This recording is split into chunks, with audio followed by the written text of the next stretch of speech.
ఈరోజు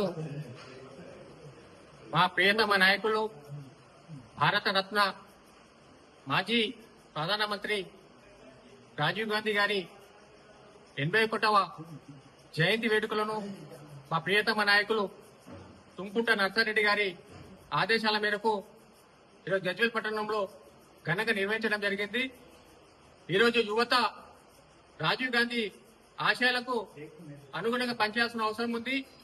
ఎందుకంటే నేటి రాజకీయాల్లో కొన్ని దుష్టశక్త రాజకీయ పార్టీలు కాంగ్రెస్ పార్టీని రాజీవ్ గాంధీ ఇందిరాగాంధీ కుటుంబానికి అపస్పాలు చేసే ప్రయత్నం చేస్తున్నారు.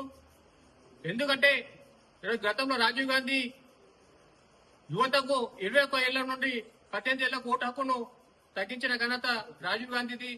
అంతేకాకుండా ఈరోజు కంప్యూటర్ యుగం కానీ సమాచార సాంకేతిక యుగం కానీ ఆనాడు రాజీవ్ గాంధీ చెప్పిన ఒక విప్లవాత్మక యుగం అని చెప్పడానికి మాకు సగర్వంగా అనిపిస్తుంది.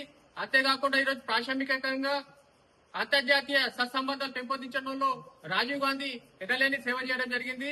దేశం కోసం ప్రాణాలు అర్పించినటువంటి వ్యక్తి రాజీవ్ గాంధీ.